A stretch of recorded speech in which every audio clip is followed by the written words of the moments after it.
আমি পার্সোনালি আসবো, ও পার্সোনালি আসবে এবং অনির্বাণও পার্সোনালি আসবে। এবং এটা আমি খুব দায়িত্ব নিয়ে ওদের বিহাফেও বলছি যে আমরা ওই টিমটা নই যারা একটা বড় নাম দেখিয়ে স্টুডেন্ট এনে নিজেরা ক্লাস করাবে না। আমরা মাসে 4টে করে ক্লাস করাবো এবং 4 দিন আমরা কেউ না কেউ আসবোই, তার সাথে অবভিয়াসলি অন্য গেস্ট ফ্যাকাল্টি থাকবে, তারাও আসবে ক্লাস করাবে। এবং আমরা সত্যি চাই যে যারা অভিনয় করতে চায় তারা যেন শিখেই করে, কারণ এই কাজটা শিখেই করা উচিত। তাই জন্য আমি আবার নমস্কার, আপনাদের thank you for coming today সবার প্রথমে, এবং আপনারা যে আপনাদের বাচ্চাদেরকে আজকে নিয়ে এসেছেন তার জন্য ধন্যবাদ। আর এখানে ওদের সাথে ক্লাস করে আমরা খুব মজা পেয়েছি, কারণ ওরা এত ছোট বয়সে এত স্মার্ট হয়ে গেছে, যেটা আমরা ছিলাম না আমাদের ছোট বয়সে। সো ওদের মধ্যে একটা অদ্ভুত পাওয়ার রয়েছে, যার জন্য ওরা বোধহয় জেনারেশন বেটা, বোধহয় বা বেটা না আলফা, বেটা না। তো সেটা ওদের দেখলে বোঝা যাচ্ছে, কারণ আমরা ভেবেছিলাম যে ছোটদের ব্যাচটা 8 বছর বয়স থেকে শুরু করব, কিন্তু সেটা পরে আমরা ডিসিশন চেঞ্জ করে 4 বছর রেখেছি। কারণ আজকালকার 4 বছরের বাচ্চাদের মধ্যে যেই অ্যাডাপ্ট করার পাওয়ারটা রয়েছে সেটা সত্যি অভিনব। এবং ছোটদের অভিনয় শেখানোর এই ইনিশিয়েটিভটা নেওয়ার একটাই কারণ, আমি যেমন 13 বছর বয়সে শুরু করেছি আমার অভিনয়ের জার্নি, যখন আমার 13 বছর বয়স তখন থেকে শিখতে শুরু করা বা কাজ শুরু করা, কিন্তু তার আগে যদি একটু রেডি হয়ে আসতাম তাহলে হয়তো আমি যতটা স্ট্রাগল করেছি যতটা বছর, সেটা হয়তো আমাকে করতে হতো না। আমি হয়তো নিজের জায়গাটা আর একটু আগে তৈরি করতে পারতাম।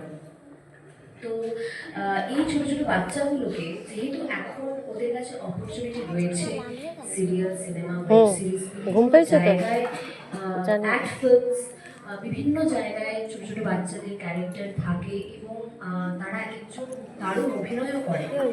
তো আমাদের টার্গেট হচ্ছে ওদেরকে এই বয়সে, কারণ এটা একটা ডেভেলপমেন্ট স্টেজ, ওদেরকে যেমন নাচ শেখালেও ওরা চট করে ধরে নেয়, সেরকম ওদের একটা নতুন জিনিস শেখালে ওদের সেই শেখার ক্ষমতাটা রয়েছে, ওদের ধরে নেওয়ার ক্ষমতাটা রয়েছে। তাই মাটিটাকে যদি এখন থেকেই করতে শুরু করি, তাহলে ওরা যদি পরবর্তীকালে সত্যি যদি অভিনয়টাকে পেশা হিসেবে নিতে চায়, তাহলে ওরা অনেকটা এগিয়ে থাকবে। কারণ কম্পিটিশন সব জায়গাতেই রয়েছে, কম্পিটিশন থাকবেও, কিন্তু নিজেকে প্রিপেয়ার করে রাখাটা অনেক বেশি ইম্পর্টেন্ট বলে আমার মনে হয়।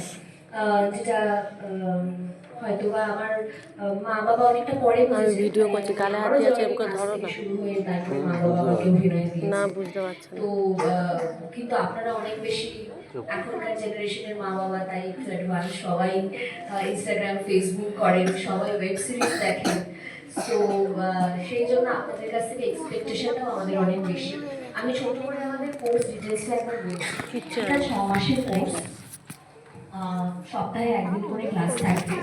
এখানে আমরা যেটা চাইছি, অভিনয়ের জন্য যেটা বেসিক প্রয়োজন, body language, emotion, expression, voice modulation, speech and diction, আর এগুলো হচ্ছে বেসিক জিনিস যেটা অভিনয়টা শুরু করতে গেলেই লাগে। তো সেটাকে আমরা এখন থেকেই ওদেরকে সেইভাবে তৈরি করতে চাই। এবং এই ক্লাসে যারা থাকবে ওদেরকে একটা ড্রামা, একটা প্রোডাকশন আমরা তৈরি করব ওদেরকে দিয়ে, যেটা আমরা শ্যুট করব, বেসিক্যালি ক্যামেরায় শ্যুট করব এবং ওদেরকে দিয়ে পারফর্ম করাবো, যাতে ওরা ক্যামেরার জন্য এখন থেকেই তৈরি হয়। ওরা যেমন স্টেজে নাচতে এখন ভয় পায় না, ওদের সেই ভয়টা কেটে গেছে, ওরা অনেক স্মার্ট, ওরা খুব সুন্দর করে এক্সপ্রেশন দিয়ে দিয়ে নাচে।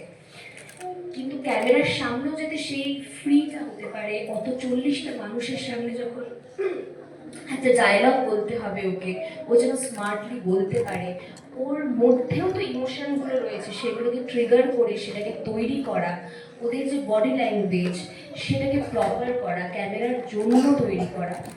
তো এই কাজটা আমরা করতে চাই ওদেরকে নিয়ে একটা প্রোডাকশন করতে চাই, মানে ড্রামা প্রোডাকশন, নাটক করতে চাই, যেটা ওরা পারফর্ম করবে। সেটা যখন আমরা শ্যুট করবো, অবভিয়াসলি একটা ওদের কাজের প্রোফাইল তৈরি হয়ে থাকবে। এবং যেহেতু আমাদের নিজস্ব প্রোডাকশন আছে, ড্রিম অন আমাদের প্রোডাকশনের নাম, সেই প্রোডাকশন থেকে আমরা শর্ট ফিল্ম থেকে শুরু করে ডিজিটাল অ্যাড থেকে শুরু করে আরও বিভিন্ন কাজ করছি। তো আমরা চাইবো যে আমাদের সাথে যারা যুক্ত তাদেরকে সেরকম যদি কোনো চরিত্র আসে, আমরা আমাদের বাচ্চাদেরকে একটু এগিয়ে দিতে, যাতে যে স্ট্রাগলটা আমরা করেছি ওদের জন্য একটু যদি সহজ করে দিতে পারি, ওদের যদি সেই অপরচুনিটিটা দিতে পারি। কারণ আমাদের ইন্ডাস্ট্রিতে বলতে খারাপ লাগলেও প্রচুর ফ্রড হয়েছে, প্রচুর স্ক্যাম হয়। তো সেখান থেকে যাতে ওদেরকে একটু বাঁচিয়ে রাখতে পারি, সেটা আমাদের কোথাও গিয়ে মনে হয় দায়িত্বের মধ্যে পড়ে।